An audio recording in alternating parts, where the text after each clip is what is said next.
Ryan Reynolds, within a day or two of our takedown.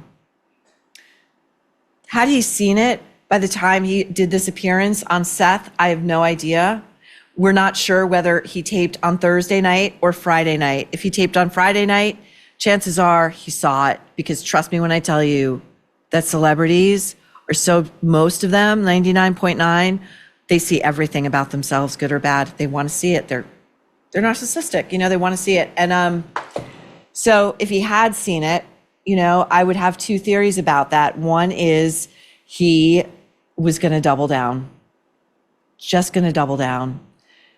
My second theory, less likely in my opinion, had he seen it, he went on to do some damage control, because we are out promoting a documentary we made about the late, great John Candy. And the theme of that documentary is how kind John Candy was. And, it's like the Ellen DeGeneres phenomenon. It's like Rosie O'Donnell when she was the queen of nice on daytime TV. Both of them were holy raging terrors backstage. So it's always the people who are like peddling kindness, Meghan Markle, a bullying file allegedly an inch thick. I've heard things directly, like she's a bully, man, allegedly, reportedly. But we're peddling be kind and all this. Anyway, so Ryan goes on Seth. And Ryan is cosplaying as per usual, not just an actual human being with feelings and empathy, because I think Ryan, based on the things he has confessed to, and these are just the things we know about, I think Ryan is a psycho arsonist, and I think he is a psychopath. So he goes on to Seth, and we begin with Ryan's anecdote. And again, because I also believe Ryan is a liar, I don't even know that I believe this anecdote. But listen, it's all in the details. Ryan tells Seth about being a young guy in Hollywood, just trying to make his way, and meeting Johnny Carson and Johnny Cash within the same week. I never met Carson, but you crossed paths. I crossed paths, no joke, in an elevator in 1 week with Johnny Carson and Johnny Cash. Wow. So this was a ways back. You were probably pretty fresh-faced at the time. I was but a cheek of tan and lock of gold, just a little baby. So and creepy. I don't know, they both passed shortly after. I may have caused that. I don't know. Did I cause it? Did I cause it? I don't know. Now, we are going to do the segment on the long-standing conspiracy theory, and we're doing it in fun. But, there is a long-standing conspiracy theory that Garth Brooks is a serial killer. And, more than one of you emailed me and said the behaviors, the criminal behaviors that Ryan has confessed to, that's how serial killers start out, with arson. And when I say these people tell you who they are all the time, and to believe them, I mean, we've got exhibits for days with this little cute, otherwise cutesy segment with Seth Meyers, nice guy of late night, only rivals Jimmy Fallon in congeniality. Let's look at Ryan continue. I call you the Reaper of the elevator, This is right? what they do. Yeah. This is exactly what they do. It was in Beverly Hills, that little doctor area where everyone goes for the... So yeah, who knows? Did you say... The Reaper of the elevator, and Ryan laughs and he's like, yes, yes, yes. This is the real Ryan. Like, Ryan is into death and destruction. Anybody who would burn an elementary school to the ground, the only elementary school in that town, to the ground, loves death and destruction. My opinion. Now, let's listen to Ryan joke.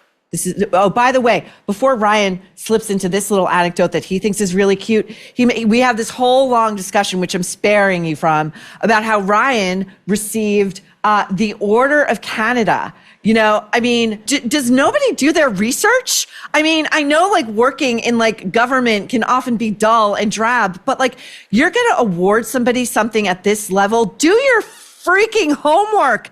Team Nerve found this stuff in less than a day. Now, Ryan's going to joke about the traits of his young son, his only son. Let's listen to this. Last time you were here, you had just started your family. I was just about to. Mm-hmm. You, the one difference, you have 4, and you went girl, girl, girl, boy. Right. We went boy, boy, girl. And I will say, I think that's less jarring than what just happened to you.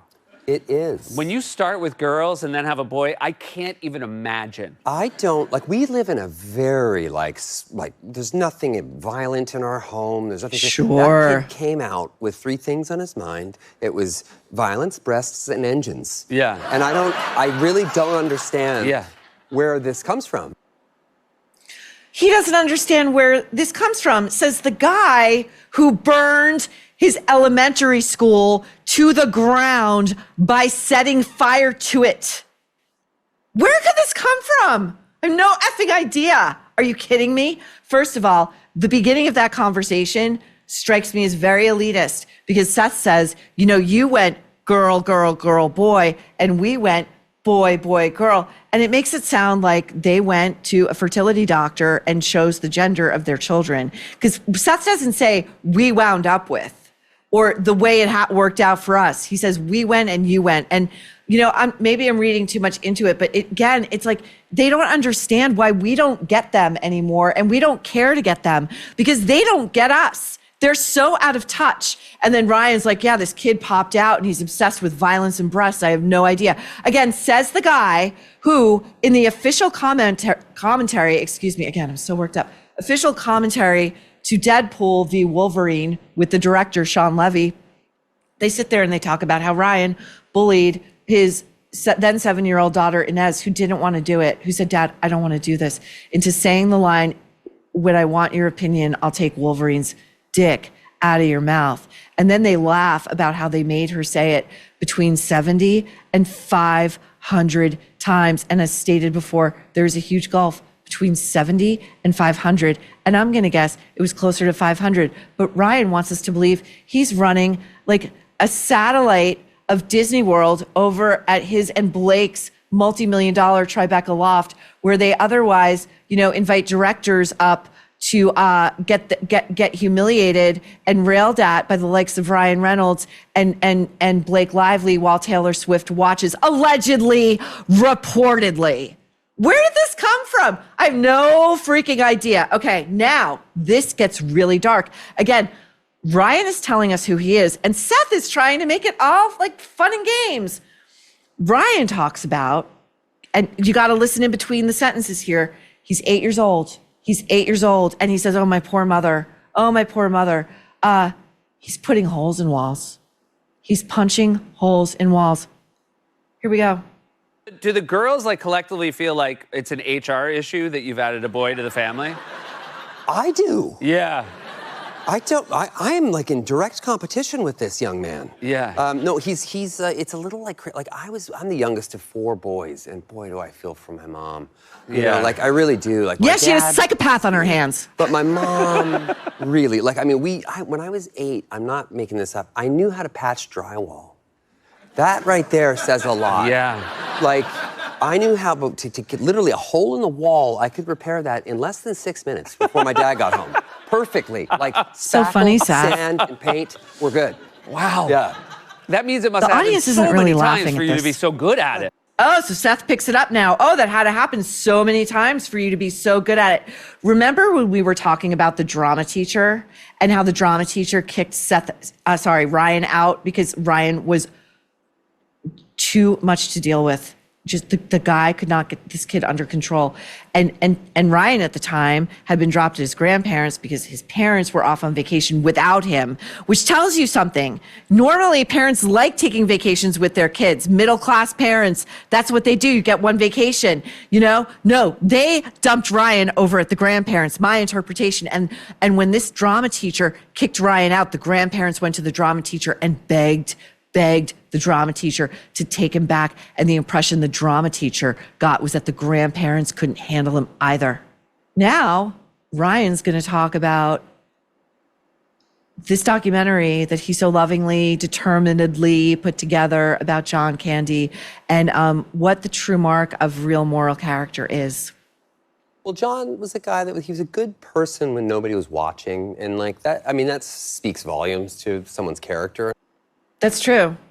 I think Ryan pretends to be a good person as best he can. In our first Nerve at Night, we showed that clip where he talks about being able to fake empathy, which I find very disturbing because empathy is something that otherwise healthy, rational, non-psychopathic humans innately possess, and we don't have to fake it. We can bring it to the fore. If you're an actor, you can bring it to the fore. You tap into your empathy. You don't talk about faking empathy. Now, also in that clip, Ryan said he finds himself competing with this young man.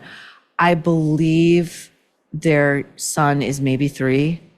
That's really dark because Ryan's talking about like clearly this little boy is taking attention away from Ryan in the house and most likely with Blake because you know these people have an army of nannies.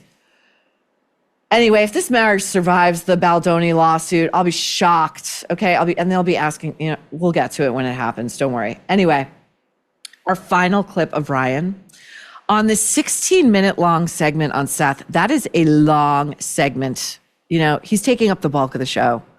Ryan is talking about being so surprised, nay shocked, and somewhat amused that one of his young daughters speaks in vulgarities and says vulgar things.